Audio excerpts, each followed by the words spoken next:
welcome back to another video nobody asked for. I'm Sarah, and as you can obviously see, I am not in my usual location. I am currently at work. The kids that I work with, they've all gone home. They all have half days these days because of COVID and everything. So I'm all by myself in this classroom, and I thought, you know, what a great time to film a video. Okay, I hope nobody hears me, because that would be really awkward.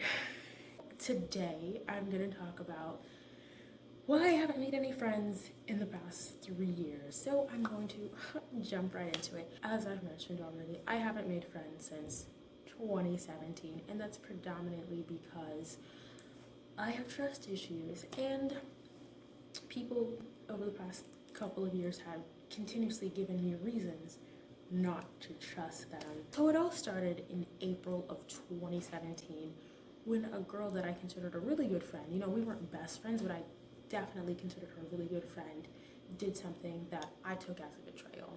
You know, I know not everybody would necessarily take that action as betrayal, but I personally felt very slighted, and I was very angry, and I was very hurt. You know, especially because at one point she straight up lied about it to my face. Because of this, because I was very angry, I ended up, you know, throwing shade at her, a little bit of shade at her on social media. Then I ended up like, throwing some shade in person, and a lot of people who knew both of us, you know, took her side and didn't even try to understand where I was coming from, because they were like, oh, Sarah's throwing shade at you, how dare she? How dare you? Because of that, I felt very much alone in that whole situation, and I felt very, you know, everybody else versus me. Now granted, this wasn't necessarily the case, but it definitely felt very isolating, and I definitely felt like I couldn't really talk to anybody about the situation because everybody was on her side because I had decided to throw shade. And this isn't me condoning me throwing shade. Throwing shade doesn't solve anything. It doesn't do anything, so I wouldn't recommend doing it. I definitely have cut way back on the throwing shade these days because it doesn't solve anything. I never really ended up getting closure for the situation. I definitely felt resentment towards her for a while, even though it definitely died down after where it was initially. About 9 months later, in early 2018, a closer friend of mine, I considered her my best friend, did the same exact thing that this girl did. And I was livid, justifiably so. And this was the hardest friendship breakup I've ever gone through. If my voice is shaky, it's because I'm cold, not that I'm about to cry. Like, I am so cold. That's why I have my jacket on. But anywho, she did the same exact thing that this other girl did. She had seen me through that whole situation. She had seen how upset I was the first time it happened. And while I did say, you know, that like it felt like everybody was against me, she wasn't against me during that whole situation, but she was very much neutral. Now I know why she was very much neutral. That was an extremely hard time for me. I was very heartbroken. I connected with her really fast, and I ended up considering her a friend faster than I typically consider people friends. If you watch my first friendship video, I talk about how it typically takes me a while to consider people friends. So the fact that it all came crumbling down so quickly really sucked. We had only been friends for about a year. I never thought I'd ever get angry at her, let alone end our entire friendship. And it took a very long time for me to get over that friendship. Not to mention that that was a twofold friendship breakup. I not only lost her as a friend, but I also lost another person in that whole situation, another person who was closer to her. That other person was also one of my closest friends as well. Like, them two were my closest friends, and losing her, I also ended up losing that other friend. After that situation, the walls just they went even higher than they've already been. But at this point, I had been in my second semester at the school I ended up graduating from, Eastern, and I hadn't made any friends. This situation definitely made it harder for me to consider people friends. And I think this situation is definitely part of the reason why I didn't end up making friends at that school, or at least I didn't end up considering anybody friends. I didn't really want to put myself in the position to be hurt in such a big way again. But another main reason why I didn't end up making friends at Eastern is because people would continuously do things that would make me deem them as untrustworthy. Before I move on, I just wanted to disclaim that this next part doesn't describe every single person who was in the theater department at the time that I attended Eastern. This is just me speaking my truth, thus not considering them a friend. Now, the first example actually happened. Actually, most of the things actually happened that same semester, just later on. The first thing was, I told this one girl that I had kind of become well acquainted with. I told her something in confidence via text. And I personally didn't think that I had to tell her, hey, could you not tell anybody about this? She decided to tell her boyfriend, all the people she lived with, so her roommate and her suite mates who knew me, and everybody in the cast of the show we were in together. I didn't even know that everybody knew until well after that show ended. That really sucked a lot, knowing that everybody knows your business. And granted, it wasn't like the biggest secret in the world, but still, the fact that people at this school seemed to think that it was okay to just casually spread people's business without their permission was really beyond me, because this was only the first time something like this happened.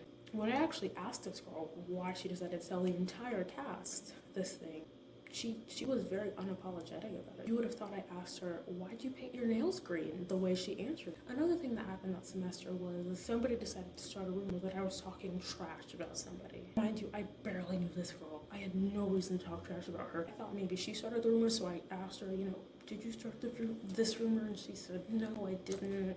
I have no reason to say that. So that definitely made me feel some type of way. I was just thinking, is this how you welcome people to your school? I was still fairly new in the department, because that semester was the first semester I had done any shows, so that's how people were starting to get to know me. Because my first semester, I didn't really have any classes with anybody besides, some of the freshmen. I wasn't in any shows, so people didn't really know me like that. Maybe some people might have seen me around, but they didn't know me.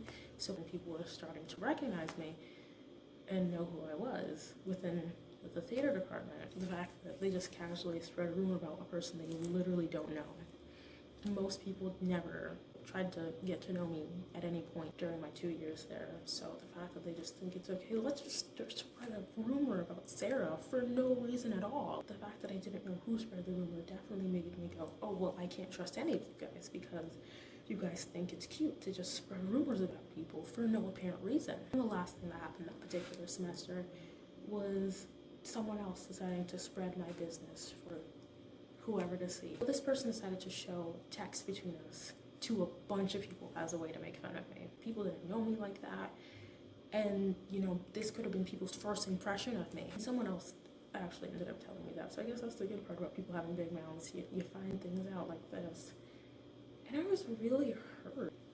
And granted, most of the conversation was me being ridiculous. It wasn't me being serious at all. And, I would hope that people would be able to tell that from the text, but you never know. It's not like I didn't say anything personal, because, the end of the messages started to get a little more personal. The fact that this person thought, let me just casually show a text between me and Sarah to other people just to get laughs, really sucked. And the thing that really pissed me off is when I confronted this person about it. And this person said, well, you didn't tell me not to. I didn't think I had to. I didn't think that I had to tell you not to disrespect my privacy. I thought I could trust you, It really sucked, because, maybe me and this person would have been friends, but not after that. And then last, but certainly not least, my last semester at that school, there was something that happened during the Wolves that I'm not going to talk about, because I'm extremely embarrassed of it. During the tech day of the Wolves, I had a really bad day during rehearsal. The director, stage managers, and us as the cast, and it was a fairly small cast, said, hey, don't let this leave the space. This is supposed to be a safe space. We don't want people gossiping about Sarah and whatnot. And I thought, oh, that's nice. At least someone cares about my privacy. No. Or so I thought, because people decided to spread that all over the department. I mean, I should have known at this point. I think the best part was the fact that when I got angry about it, justifiably so, my feelings were completely invalidated. Someone who was in the Wolves, she told me, well, that's what happens in a theater department. You shouldn't be mad. My privacy gets violated, and I shouldn't be mad. That I should be okay with my privacy just casually being violated. And yes, I do understand that's the type of stuff that happens in the theater department, based on the stuff that happened to me the year before. I should completely understand that, you know, people spread rumors, people gossip about people, you know, because they did that to me in the past. I should understand. Yeah, I understand that happens, but it doesn't make it okay. Would you say to somebody who got robbed, I don't get why you're mad, people get robbed. Say your child got beat up. Say, walk it off, people get beat up. It happens. The fact that my feelings were completely invalidated, and then when I talked about it to someone else in the department later on, the person literally just co-signed what she said. The only person who had my back in that situation was a particular professor who was there when I ended up having a breakdown over that. That also wasn't a very good day in rehearsal. Have no respect for my privacy. Invalidate my feelings when I get justifiably upset about my privacy. But I should consider you guys friends, because that's what friends do. They disrespect your privacy, they invalidate your feelings, and they make you feel so alone. And it didn't help that I got bullied my last semester too, and of course, people who weren't even in the situation took the person who bullied me's side. People literally treated me like it was all in my head. So all in all, the reason why I haven't made any new friends, it's not like I don't want to. It's because I have trust issues, and because every time I make the mistake of trusting people, they give me reasons not to trust them. Loyalty is way too important to me for me to just consider any old person my friend. So that's all I have for today. If you didn't hate this video, you could like, subscribe, share it with your friends. Follow me on all of my socials. That'll be linked in the description. And I'll see you in the next one. Bye.